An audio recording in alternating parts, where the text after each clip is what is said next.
Hi, I'm Del Shores. And I'm Emerson Collins, and you're watching The Del and Emerson Show. Straight talk. Real gay!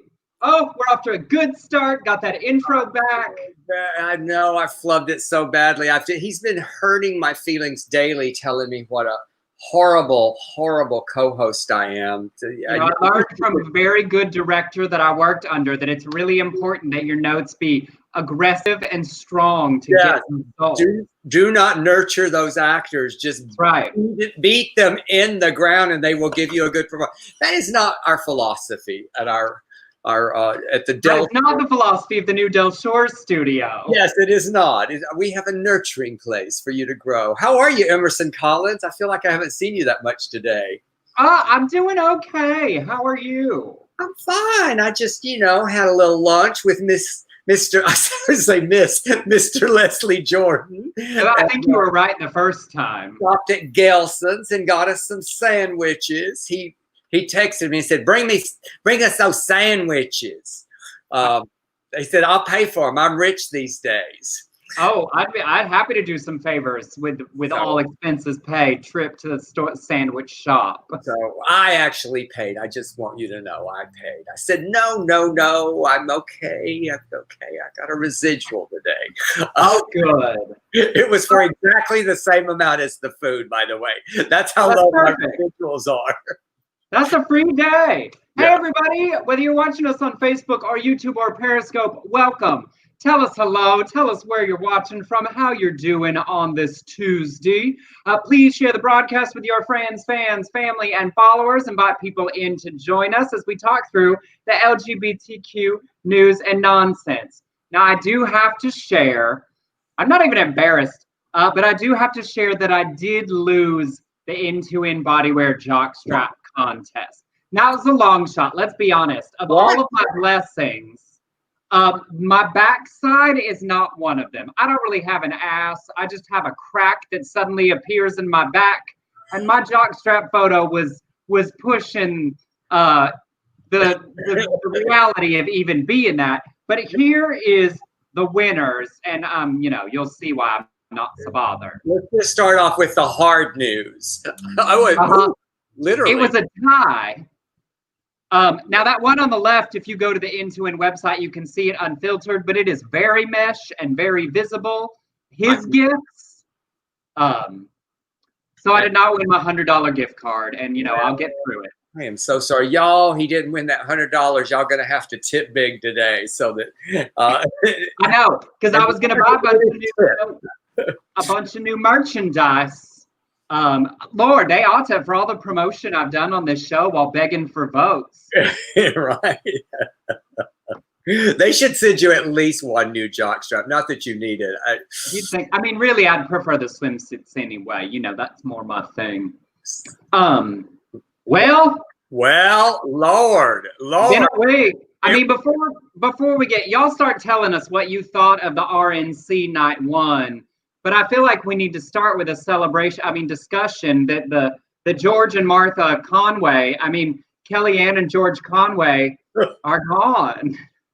Yes, with their, I just love the daughter, Claudia. It's just, it's become, if this is not an audition for a reality show, I don't know what is. Well, do you think? Oh, agreed. I don't think she would do it with him. I think she really means what she's saying. But I detest the pair of them so much, both equally, that I think what this really is them using Claudia's meltdown as an excuse to go away before the election so they can launch some new he said, she said show on Fox News or the new Donald Trump network next January after he loses. I think they just wanted to get out, because everybody else is going to lose their jobs in November if we all vote. Are you registered? Do you have a voting plan with your friends and family? I'm considering being a poll worker here in Los Angeles. Vote. And not on the polls at the Abbey, right? No, again, I don't have enough of an ass to be that kind of poll worker. Literally a poll worker. I'm looking into being a poll worker, I'm talking about what can we do, right? Besides whine and scream in front of our 82 friends and fans and family. I'm thinking about being a poll worker. The point was, what was the point? George and Martha. I think this is just their long-range plan to have a Fox News show.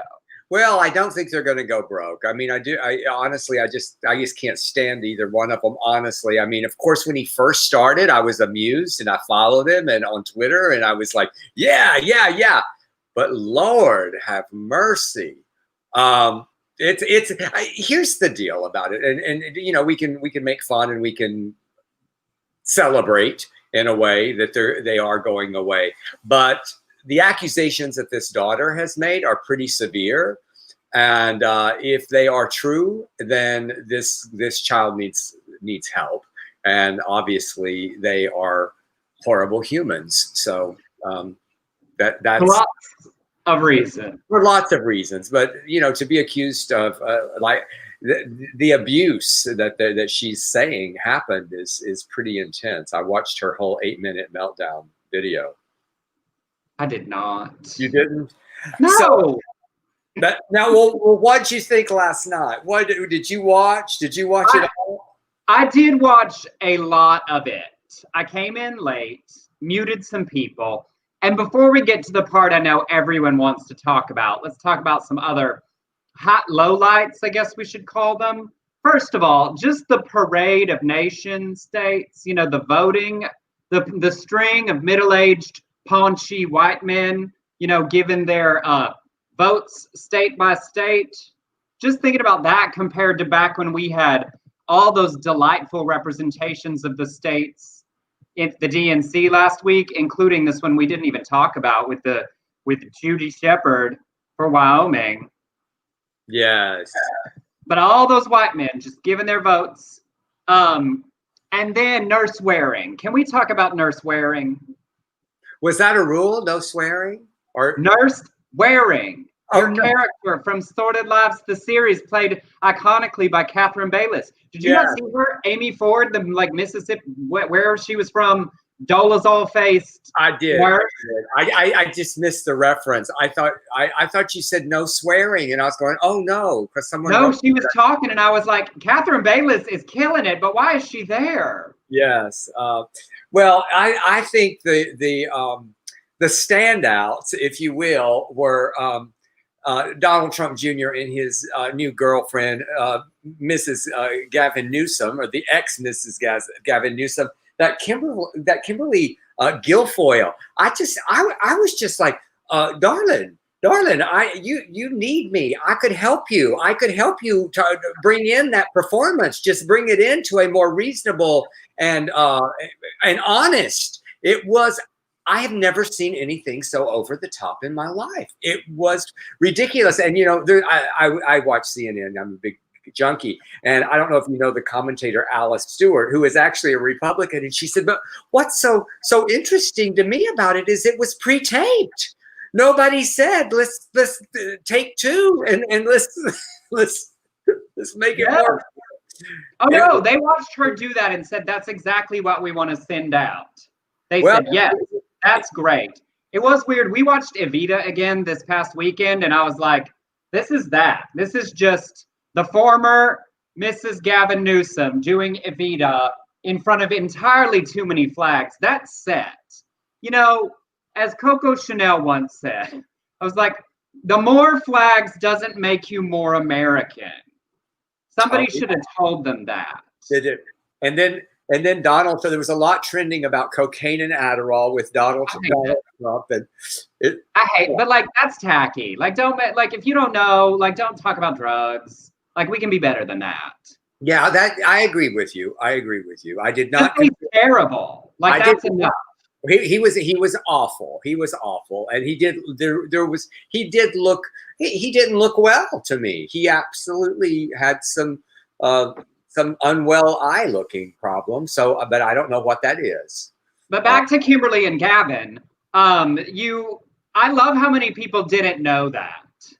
Okay, didn't know that she used to be married to Gavin Newsom. It's been my favorite thing for years. I want to know how many people right now listening did not know that, because I just found out a few weeks ago. And today I was talking to Leslie when we were having lunch. And by the way, you mentioned Judy Shepherd. What we were doing, we won an award from the Matthew Shepard Foundation in 2009, and they're having their virtual gala, and we actually spoke together, which I loved returning to that. And Judy Shepard reached out to me, and I love them so much. They're such heroes of mine. So, but anyway, I digress and circle right back to my point. And I remember my point is that I said to Leslie, I said, she was married to Gavin. He goes, what? No, that's not true. I had to Google. I had to show him that it was true. So I want to know in the room, people who are listening, how many of you did not know that she was Mrs. Gavin Newsom and once was a Democrat? So back to the other people, Nikki Haley talking about America's not racist. Such a weird thing when you look at the Constitution and talking about how Black people were determined to be worth 3/5 of a person so that the rich landed white people could count them for their votes, but not give them the vote, treating people like property. You can say we aspire to be a fully equal, non-racist country, but looking at the demonstrations, even looking at today. Well, I thought what was really just kind of hypocritical of her was to act like she did this amazing thing by taking the Confederate flag down. But she didn't even say the Confederate flag. She just said a symbol of division or something like that, some bullshit that was safe. It was just utter nonsense at times, a lot of pretending of what is not. Well, and even worse than that, she talked about, that Charleston shooting, right, at that Emmanuel African Methodist Church. Well, I saw online Reverend Sharon Risher tweeted, Nikki Haley didn't do anything for my family or the 8 other families except make some damn good sound bites. She didn't give a damn about us. This is a minister whose mother, 2 cousins, and childhood friend were killed there in this thing that Nikki Haley was trying to use as a political prop. So I don't like her. And it was just weird, the whole thing. It was so dark, and it's so interesting, that choice for Republicans and Trump, who can't not appear continuously throughout it to upstage everyone. When you're the winning party, the party in power, to not sell a positive vision of why we will do better, to go with everyone's a socialist, everyone's a Marxist, everyone's a communist, and everything's terrible. And then the fucking McCluskeys, the bigots with the guns from St. Louis, who sat there and just straight up racist said they want to come for single family homes and suburban dwellings, saying poor people are going to come in and ruin your neighborhoods, and just straight up lying. But to go so dark after saying ours was dark last week just seemed like a negative decision. Like, who are you winning with this fear? Yeah, it was what I would call a shit show. Jig said just so much yelling. There was a lot of yelling. Here's what's really interesting is all of the support and of the police, which is actually they're basically saying I do not support Black Lives Matter in a way, and that's when another shooting happened. Where this in Kenosha, Wisconsin. Jacob Blake last night, and and I don't know how they haven't made. Yeah. What's that? Sunday. Yeah. Oh, it happened Sunday. Yeah. So Wendy said I took a pill instead of watching. Douglas said not watching the shit show, catching the clown show a day late, not giving him ratings. If you don't have a Nielsen box or you're not watching his YouTube channel, you're not giving him ratings. Like, I have a good friend who keeps saying don't watch because you his self-esteem. I'm sorry, I'm going to be armed with the information of what these people are putting out. That's what we're opposing is this. Well, but I didn't talk to you about this, Emerson, but what about the when he was in that circle of all those people that had been rescued from prisoners of war and such? Well, that was just such an odd choice to me. To have them? Well, no, I mean, just the way they're all, it's just like he was trying to communicate with them and it was very awkward and nobody knew what to say and nobody's wearing masks and I don't know. It just. Well, I mean, I think that's why they were awkwardly spaced, was they were going for distance for the conversation. I actually thought that was probably a better thing to do, and Herschel Walker and Tim Davis, because if I step back and think, if I'm someone inclined to believe this, who did well? I thought Herschel Walker would have done well for that audience. Tim Davis with that Cotton to Congress line. But it just, Donald and Kimberly is just entirely too excitable. Trump fan fiction. Jimmy said, I think the Trumps need a visit with Dr. Eve. Well, that's like, it's just gonna, every single night we're gonna see another family member. And it was a lot of sell to try to get to try to spin his handling of the pandemic as a good thing. I watch Instant Psycho, Lifetime Mean Girls instead of one. All right. And someone else said they watched The Young and the Restless and The Bold and the Beautiful instead. Douglas, I'm not coming for you personally. You can make whatever choice you want. We had a show today, and so I watched it last night in order to be able to discuss it. I was not trying to imply, I apologize, that you were in any way not informed watching clips. I'm watching the full pieces so I see the full context. We can all approach it however works best for us. Yes. Let's not get so sensitive. Let's love each other here, y'all. We're on the same side, aren't we? That was not a slam. It really wasn't. So Eric, this is a good summation. The whole night was a giant dog whistle to keep people scared of the boogeyman. Absolutely. And well, 3 more nights. So I hope we make it to Friday. In my opinion, the boogeyman was there. He was on screen a lot and being talked about a lot. There was the boogeyman. Yeah. So, and also, so to counter all of that, I wanted to share a really great story from a delegate we've watched, Virginia State Delegate Danica Roem. We've talked about her. She's the first trans person elected to the Virginia legislature. She recently shared a story of her journey about who Joe Biden is. She wrote on Facebook, I met Joe for the first time while he stood next to his son's flag-draped casket in Dover. I thanked him for raising a son with the character of Beau, because when Beau was Delaware Attorney General, he successfully fought to pass a trans rights bill. He was fighting for people like me. Despite being exhausted from spending hours greeting well-wishers, Joe rested his hand on my shoulder, looked me in the eye, and said, we mean that. We mean that. She goes on to tell how when she ran for this office against the 26-year incumbent, Joe endorsed her campaign and donated from his PAC. On election night, he called and asked to speak to her to be the one to tell her that from the last county that she had won. She says, he told me he remembered meeting me that day in June 2015 when he, as the sitting vice president, grieving the loss of his son, was willing to tell a trans woman her rights were worth protecting. When they met in person the next year, he came and gushed over how great the work they were doing in Virginia was. And in 2019, when she ran again, everyone assumed her race was safe and no help came. She says, Joe didn't forget me. He was the only national politician who endorsed my re-election campaign, the only one who took the time out to help down the home stretch. She then says the part that I'm trying to remember in my own frustrations on progressive issues and Medicare for all and issues I really care about. She says, I could pick apart every single national presidential candidate who ran this year and identify their flaws and sins of the past. All of them. Not one of them was or is perfect. The thing is, I don't expect perfection. I don't expect to agree all the time, and definitely know there will be policy positions taken, votes cast, or statements made that are really, really hard to accept because they'll hurt people. What I'm looking for is someone who's learned, someone who's as close to honest as there is, and someone who's genuinely trying to do what they think is best while working to make our country more inclusive. So that was great from a representative who's been really inspiring as a reminder of some of the baseline. And as we continue to loudly challenge Joe and Kamala to be passionate on the issues we want to, what our baseline should be. Nice story. Yeah, really great.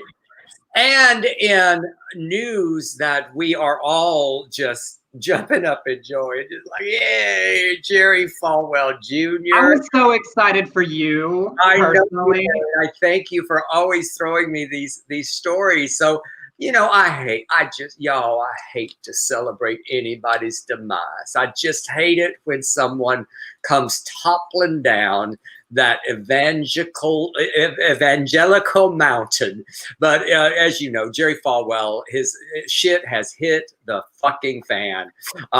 Remember we told y'all about Jerry Falwell and owns a Miami Beach youth hostel. That's a gay hostel, actually, with a young man.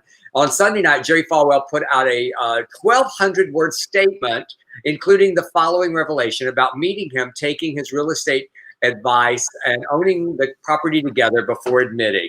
Becky, that's his wife, Becky had an inappropriate personal relationship with this person, meaning she was fucking him.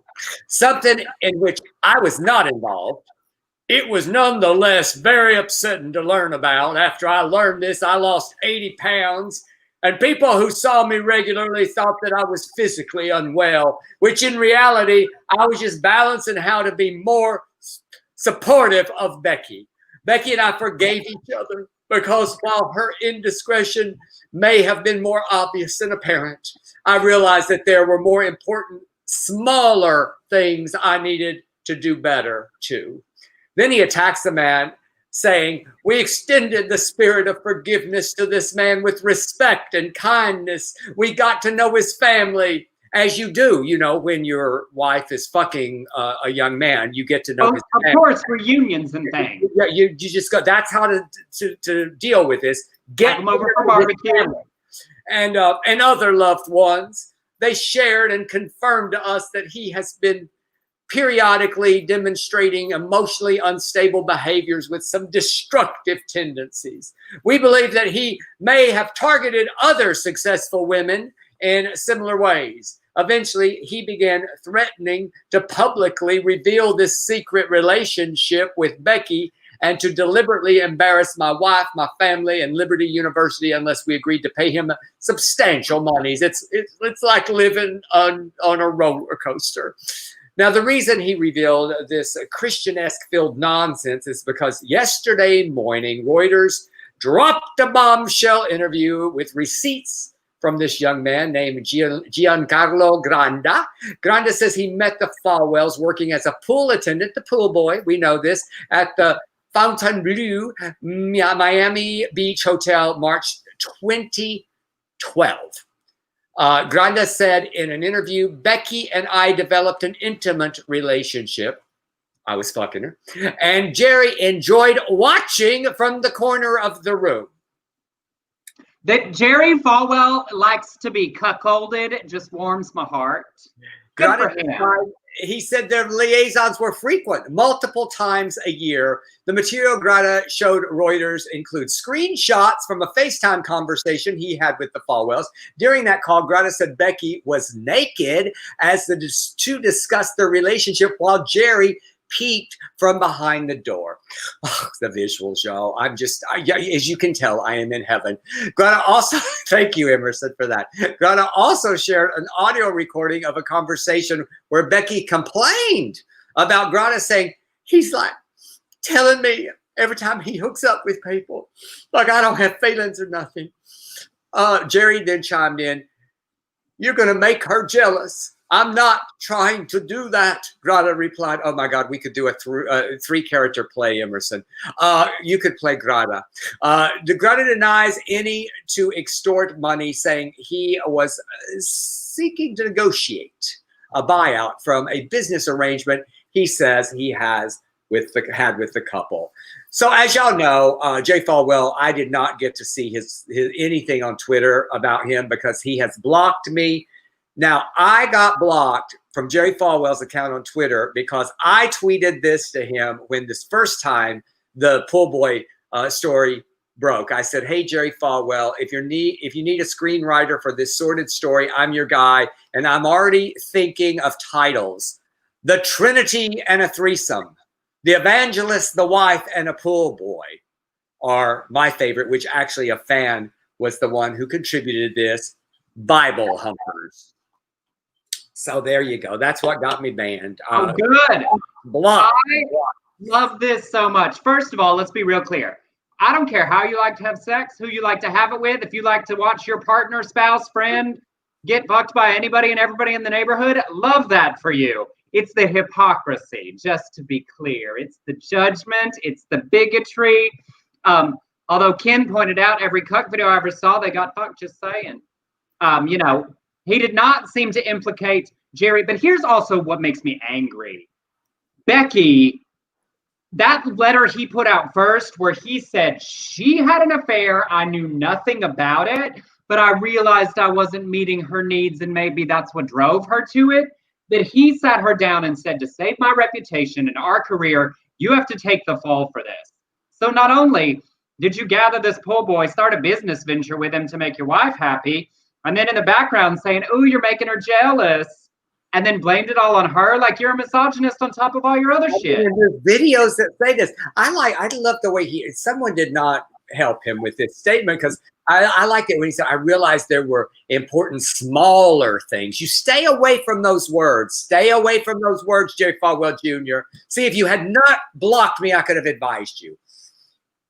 Robert said, why don't they own a dildo? I mean, all the choices. But if you're going to be fun, come on. It's not as fun as, you know, Gianalo or whatever, Mr. Grada. That's not fun. He's cute. I know, but you can't take the moral high ground if you're the kind that likes to hide in the closet while your wife gets bucked up.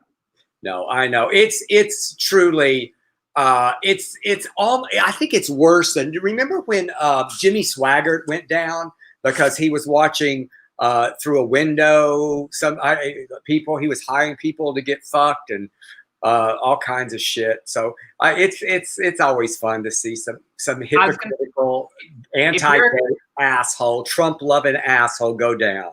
That's right. If you're going to be a bigot Christian, you got to stick to missionary sex. Yes, you do. And just taking people's money. Just taking people's money. Anyway, shall we move on? Yes, and fun. Now, I know a lot of people can't watch Canada's Drag Race because it's only airing on WoW Presents Plus. But it's been a really great season, really interesting queens. And this week's Makeover Challenge, which is one of my favorite episodes every season on all of the franchises. The final 5 queens made over 5 LGBTQ refugees who made it to Canada with the help of the Rainbow Railroad. Of course, we've talked about that. And they've gotten over 700 people out of danger around the world, really focused on Chechnya as well.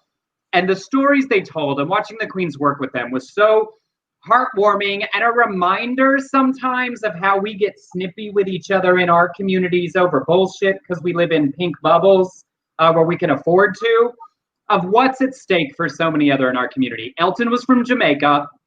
Rebel was from Syria. And he said, in a Middle Eastern country, it's considered a taboo for a man to be dressed as a woman.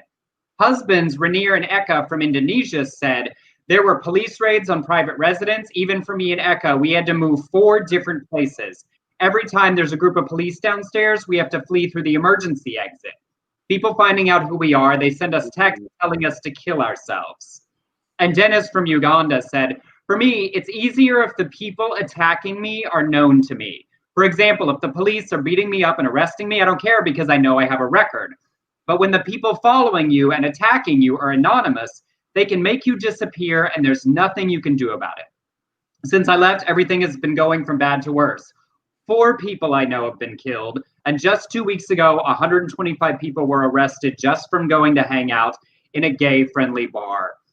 And he said something about the journey of refugees that I think really speaks to refugees. It speaks to how we think about immigrants to our country. You know, I made it personal for us and the people at our borders.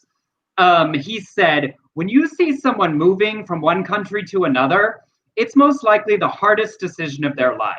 No one wants to do that. So if you see a refugee out there, give them a hug. It's really tough for them to make that transformation. Yeah. It's just a reminder, you know, for people who get shitty about immigrants to our country or undocumented people or refugees in caravans coming to the border, that nobody is doing that because they think they're coming to get on a parade and have an easy life. They are doing it because where they are coming from is so bad and so terrible that they feel the only thing they can do is to leave everyone they know and everything they've ever known to try to make a better opportunity somewhere else. So I went with the dark parts, but it was just really inspiring episode in the midst of the glitz of the competition and just really lovely seeing the queens engage with them. And if you haven't checked out the Rainbow Railroad, please do. Just Google it and you'll find their site. It's a beautiful organization.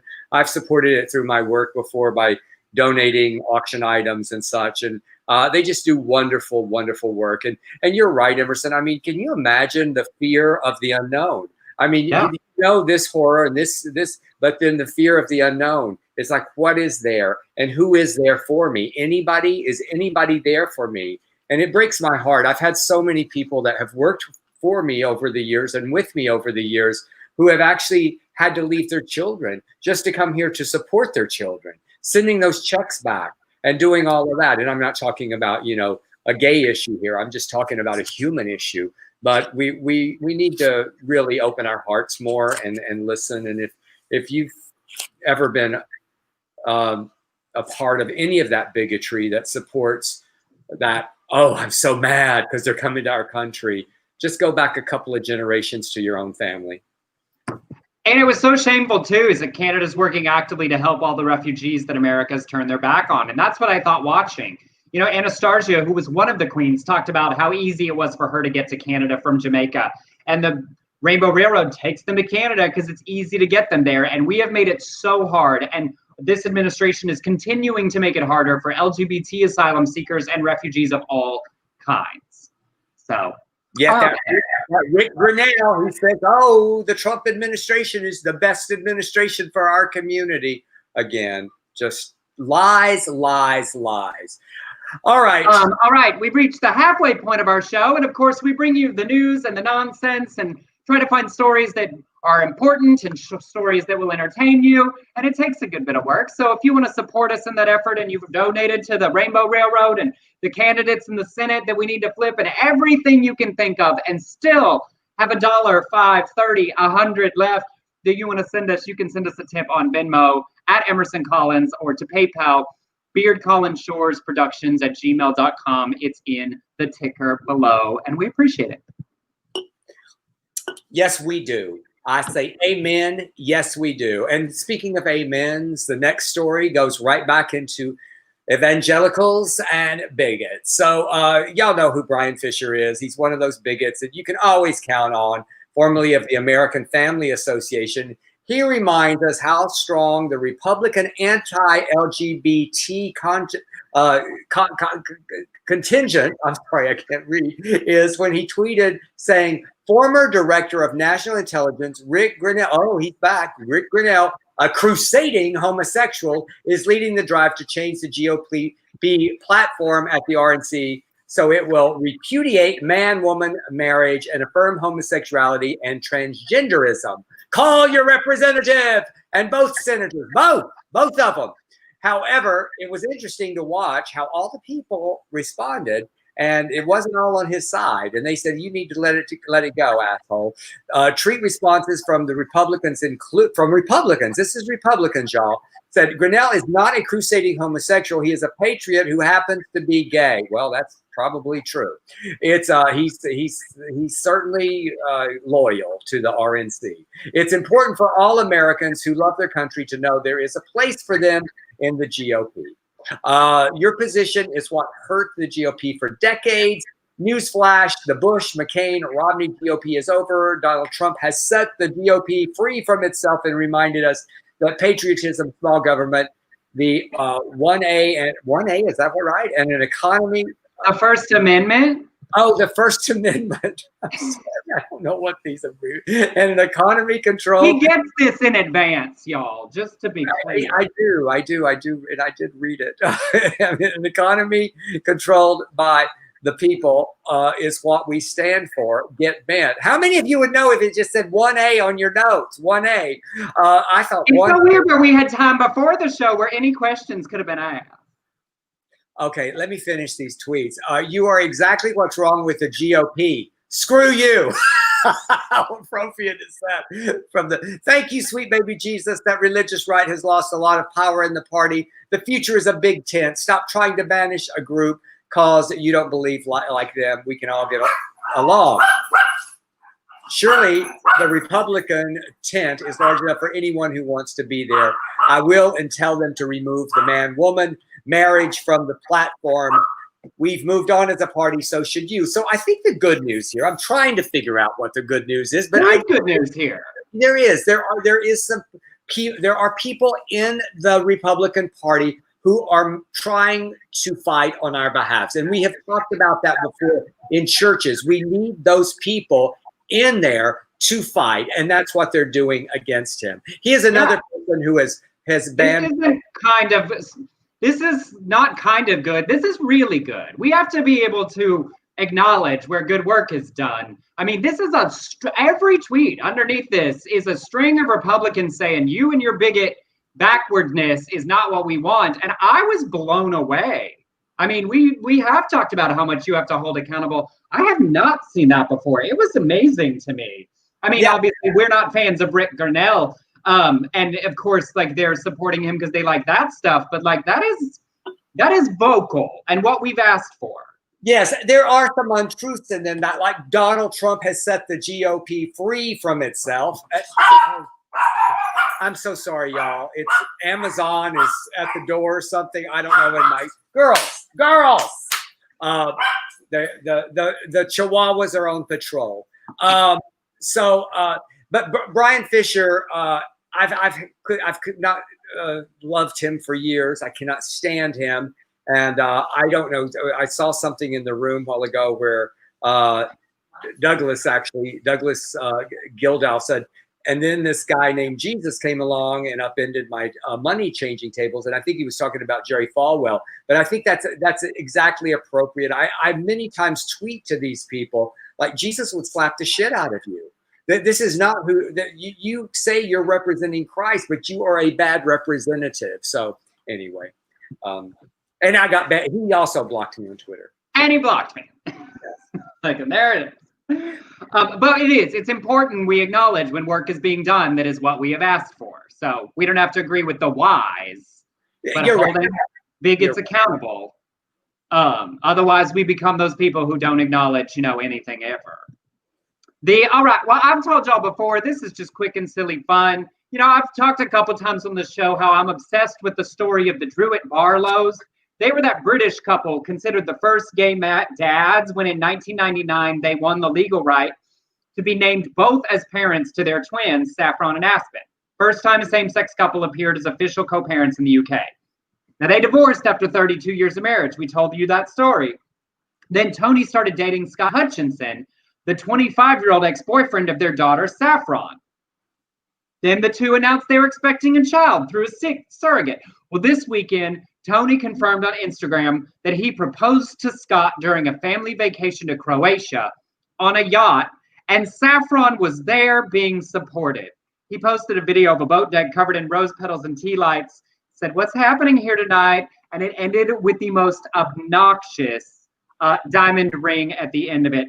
I'm just fascinated by them and that reality show they tried to do about their family, and I wish someone would let them. Just for a reminder, that's Tony on the right with Scott, and that on the left is Scott and Saffron when they were dating. I mean, the story. Like, do you think father and daughter compare his sexual talents? I'm trying to, it's that, like, I can't imagine dating any of my daughter's ex-boyfriends. I just can't. It's literally that. It would be very awkward. It would be so amazingly awkward. And I don't think they would go on a yacht with me. I mean, we don't have yachts, but I don't think that either one of my daughters would agree, no matter what the circumstance of the breakup. If I'm with that ex-boyfriend, I don't think they're going to join us for cocktails. It's probably not going to get there. So, I mean, I'm glad that Saffron is so open-minded. I want to know what the ex-husband thinks of it all. Wasn't Saffron a name on AbFab? Is that like a big British name, Saffron? I think there was a Saffron. Somebody would tell me if there was a Saffron. Okay, y'all, we have all been Zooming. Everybody has been Zooming. I teach on Zoom 3 times a week. Emerson and I have had many meetings on Zoom as we work on our series development, etc. I love this story so much. So last week, during a call between several council members from Rio de Janeiro, who were discussing how these are council members, y'all. These are council members. They were discussing how to deliver food to students during the pandemic. A man who is reported to be a member of the counselor's staff, he hopped off the call for a little break, forgot to shut off his camera, and moments later, he could be seen having sex in a bed on the Zoom in full view behind everybody else on the call. Here if y'all can see right there, thank you, Emerson, for pointing there. The council members, they did not stop the call. They did not say we need to end this meeting. No, instead, they just carried on their 4-hour meeting as if nothing was happening. The meeting's chairman, Lionel Brizalo, said, as soon as we noticed what was happening, I'm just adding an accent, we immediately asked the people controlling the audio and the video of the participants to take it off the feed. Us counselors and other participants do not have any input in controlling or editing videos on Zoom. It is unknown whether the staff member was punished for what had been called an involuntary indiscretion. Scene. That was just... And that's the close-up of his Zoom. That's them blurred out in the bottom. Just going at it. And I guess it's male-female? I don't know. Yeah, I believe that was I feel like they would, let's be honest. Gay sex is entirely too interesting to bigots, straight people, and everything, that if it was a man, it would have been said.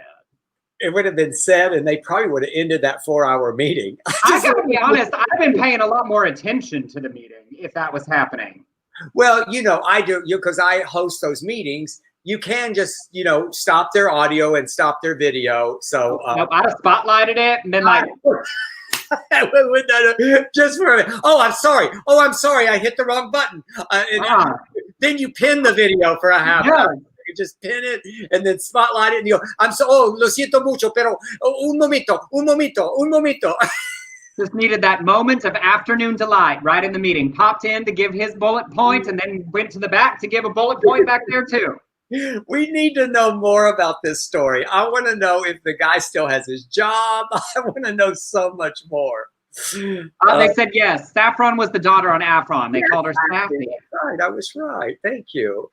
So y'all, watch out on your Zooms. Wear pants. Don't fuck. In lovely celebrity news, J-Lo over the weekend on Sunday shared an important message of trans allyship on her Instagram as she spotlighted a new short film called Draw With Me. It's the journey to acceptance and self-acceptance of Brendan Scholl, the 19-year-old child of her sister, Leslie Lopez. She said, the film is important and timely in its story and message and can have a huge impact on those of us who watch and experience what Brendan and their family is going through in this time of acceptance and admission. It's a story close to my heart because it was a family affair. The short film shares Brendan's journey and how it took them until 8th grade to declare as trans. Their parents found a chest binder and they explained what it was for. Brendan's thoughts of suicide are addressed and how their family responded. And his mom said, when it finally hit me, like, oh my God, my kid just trying to kill themselves. It just hit me. When you finally get to the acceptance part, you realize it's not about you. This is about my child. So it shows the full family journey in the short film. And Brendan said, I'm just hit with how lucky I am in terms of family and friends. When Jen made a post using the right pronouns, it felt really nice to have a family member in a very public way shows their support. It makes me appreciate things that other people will do for me and for anyone else who's struggling. So, and the director is planning on making it into a full-length feature. So that may be coming, but J-Lo using her big, powerful platform to talk about her family member was really great. And it's a really lovely little film. You can see it on her Instagram. So it's on J-Lo's Instagram page. I am going to go watch that after our show. I love that story so much. But then another there's always sadness in trans news as well. And someday I'm hoping that we don't have these stories like this one. But Kristian Rouse is a trans man who was brutally attacked in his apartment and was discovered by his mother, demanded access to his apartment after not hearing from him for 2 days. Rouse had marks around his neck, bruises on his knuckles, collapsed lungs, and air trapped in his stomach. He doesn't remember the attack, and he is still unable to walk or speak, his mother said. Kristian and I are both taking things one day at a time, and to be honest, it has been tough. We are both traumatized. Doctors say it will probably take 2 years to get complete use of his right arm and leg. Kristian's mood is all over the place, and he gets pretty depressed. She said the LGBTQ community has been amazing, from financial support to free therapy. Kelly McKenzie, the leader of Free Mom Hugs in California, came up with this amazing idea to lift the spirits, and you all can participate. I'm going to participate in this. She's asking people to send him greeting cards and notes of encouragement that she will pass on to him. And if you'd like to send one, the address is on screen. I love this, and I'm going to do it. You know, we've talked a lot about the challenge right now on all of these. Some of these issues is, what can we do, right? We don't all have money to donate to causes and things. So I'm really grabbing on to tangible, positive contributions you can do. So I hope a number of you will join us. And yeah, I'm sending Kristian a card. I'm going to send him a copy of Sorted Lives, because I think, you know, you got to laugh during this, and maybe that in a little card. So yeah, that's a heartbreaking story. And Alec Mop has really been driving the train on this since we first talked about it a couple of weeks ago. And it's been really hard because because he can't move or speak, and that rehab is going to be a long time. But it seems like financially they've gotten a lot of support. So this is much about lifting his spirits and knowing that he's not alone. A lot of cards. I have a feeling he's going to get a lot of cards. So. And then in continuing to try to keep the variety of our show, we're just spotlighting some new and interesting things. Meeting members of our community who we might not be familiar with, might not know their names, but working on our behalf. So I want to introduce you to Reggie Greer, the LGBTQ vote director for Joe Biden's presidential campaign. I want to put him up on screen. You know, we talked about Kamala Harris's lesbian chief of staff. As we start learning the names and faces of the next generation of leaders out already doing the work. So this is Reggie. Greer was a deputy director of public engagement at the Department of Transportation under Obama. He worked at the Victory Institute after the Obama administration and got the chance to work on Biden's presidential campaign. He jumped at the opportunity. He's a native of Texas, the son of an engineer and a nurse, and says, "I'm a gay Black man with a disability who grew up in a middle-class family. I've been fortunate enough to benefit from the way the systems are designed to work, and I want them to work for everybody." He underwent 18 surgeries before his 16th birthday for a degenerative birth defect called hemophageal microsomia. His job with Biden campaign includes leading the Out for Biden initiative. It's aimed at motivating the 11 million LGBTQ American voters to get to the polls. Out for Biden is offering a digital toolkit to help supporters organize meetings via Zoom and other online platforms. So if you search for Out for Biden, you can find the work that he is doing. About working for and with Biden, he says, "I believe in Vice President Biden. His leadership style, his empathy, and ability to bring people together. He will bring a diverse set of voices together to address the nation's problems. He listens to people when they explain the types of systemic issues that they face. If you look at Joe Biden's life as a private citizen, as a public servant, you'll see a person who has been willing to listen to LGBTQ plus people." So thank you, Reggie Greer, for the work you're doing in our community and with our candidates campaign. And if you want to know more or get a toolkit, you can go to Out for Biden and find it there. Yes, indeed.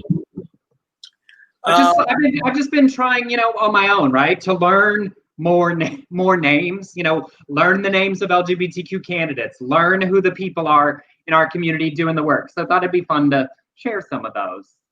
Thank you.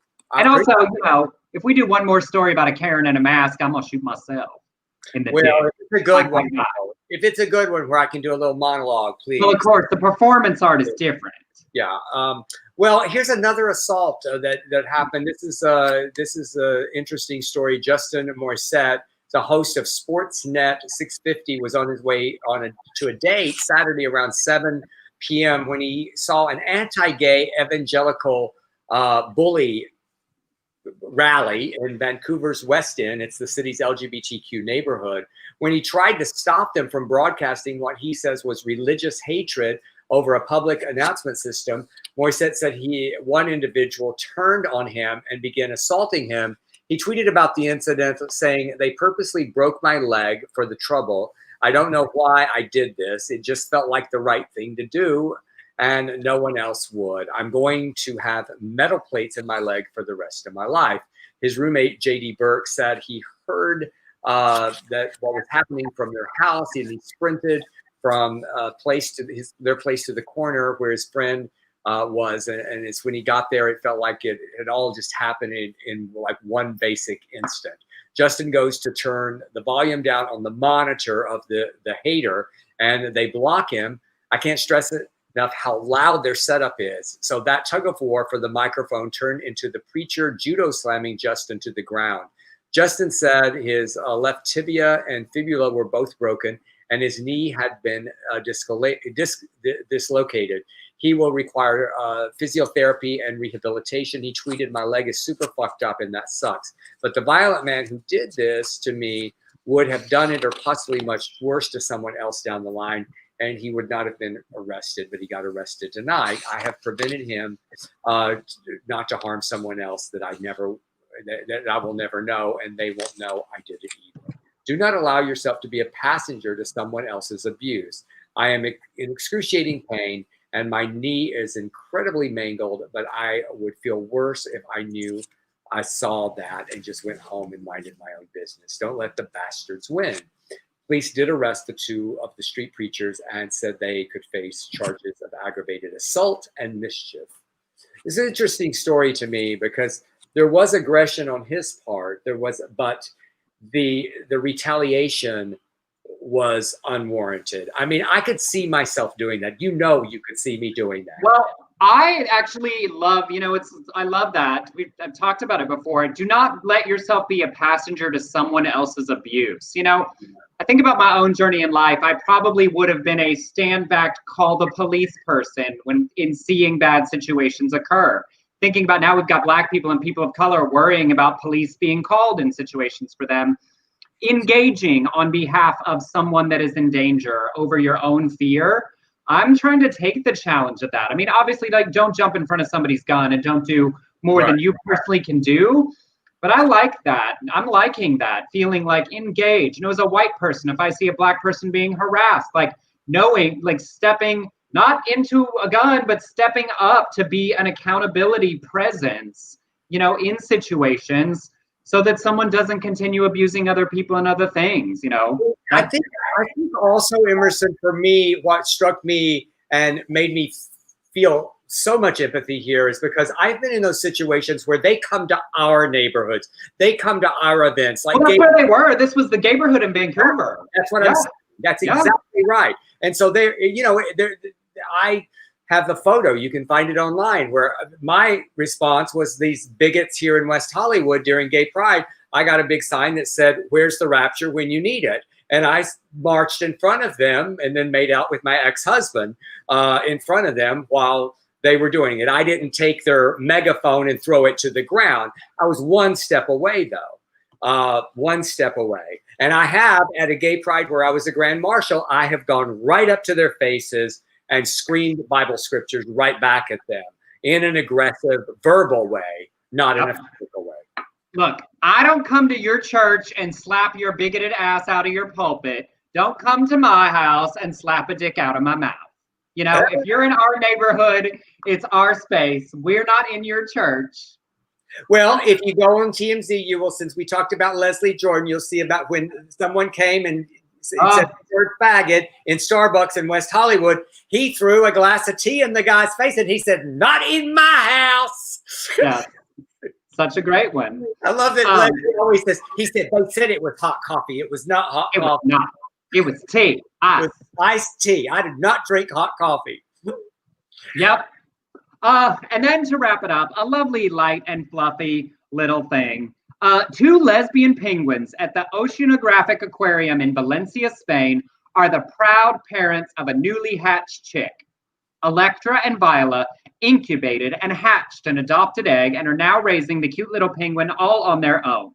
The bird keepers said, "We put one of the eggs from a different couple into their nest so they could take care of it. Electra and Viola are not the first gay penguins, to be clear. We've said there's lots of gay penguins. Yeah. Nor are they the first same-sex couple to raise, incubate, hatch, and raise a chick. It's also not uncommon for penguins to exhibit courtship behaviors with same-sex partners. A 2010 study noted that 28% of 53 displaying pairs had same-sex courtship displays. Zoo officials haven't announced the sex of the chick, as it takes several weeks for that determination to be made. But I just thought, good for Electra and Viola, and I can show them to y'all. Look at them with that little chick underneath. Yeah. Oh, it's so cute. They're so cute. Yeah, there's been male relationships in penguins too. Yes. It's one of the big defenses for years was always, but in the animal kingdom, it exists. So there's a lot of them. Yeah, there sure are. We got through on time and everything. How is everyone? Can we check in with y'all? I want to answer a question. Douglas asked me, can anyone see me? Can I see anyone on Twitter? Yes, I can. I could see a lot of people on Twitter, but there are a lot of people who have blocked me. And Emerson, I am trying to find a time. I've talked to you about it, about doing my show, The Shit Stir, online on Zoom or something. And I do a whole section of all the people who have blocked me on Twitter and how I got blocked and why. Yes. So the stories are great and endless. And a huge thank you to today's contributors, Wendy, Brent, Ben, Erica, Jonathan, and Leanne. We really do appreciate it. Those tips and contributions do help us. If you haven't yet and you want to do it at the end after the show, it's back on screen. Venmo at Emerson Collins or PayPal. beardcollinsshores.productions@gmail.com. John said he's okay. Erica is feeling better. Yes, I wanted to say, Erica, we love you so much. And Erica really had a scare. She had all the symptoms of COVID, and she had to have she had a test that they thought was false negative. And then it turned out that she just has something else, bronchitis or something else. So our prayers have been answered for Sister Copage, and she's going to get better, and she does not have COVID. So great. Dave doing great. Thanks, Del, for the DVD. It arrived today. All right. So yes, the series is back on sale. Nancy J, I love you so much. Nancy J is an amazing journalist that has interviewed me, and I love that you're watching our show. And she's a great actress and a great writer. She's in my classes at the Del Shore Studio. And Coulter Block. Oh, I have not. Dale, I'm so jealous. I have tweeted lots of hate to Ann Coulter, and she has not blocked me. Look at you showing out. I know, showing out and showing off. Did you ever hear that from the South Show? He's just showing out. Yes. When will it be possible to purchase streaming rights on Amazon? I don't know that answer, but I know that they're working on it right now. I am helping facilitate a deal with a major company right now that will be able to get it to all the streaming. So just please stay tuned, be patient. There's a lot of legalities to work out with the series, but we're getting there. So thank you for wanting it. I want that as well. Brent sending love. Sean, I've got corona but feeling much better today. Glad to see you guys. Sean sending you love and strength. And particularly mental support for, I've been reading a lot that a lot of people, the hardest part's the mental part with all the news and everything. So hope you have people lifting your spirits in addition to our silly nonsense for an hour. But yeah, but we've got, it's 2 hours a week. You can get our silly nonsense. So. And also, because don't forget, we know a lot of people watch the broadcast back later. So when you're watching that and you get to this point, we're grateful for you too. We do see the comments people put up after, and no matter how, where, or when you watch this, we are grateful for the support. This is definitely a highlight of our week doing this. So we're grateful. Dale Hurt, my namesake Dale, he said that the reason he got blocked from Ann Coulter is he called her a cunt. So that might do it. That just might do it. I don't think that I've ever called her that. I've called her a lot, but not that. So, all right. I guess that sort of is all we have to. Oh, you are both. A fresh wind in my week. Bradford, did you just call us a fart? Fresh wind. I love that.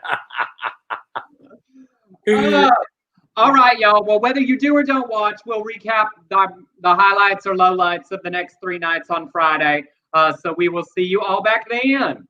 Yes, we will. Thank y'all for watching, everybody. We've had a good time today. I have to say, I laugh in my life, but I don't think I laugh as much as I do when we get to do our show together, Emerson. So thank you for sending me those very silly stories that you know will make me happy.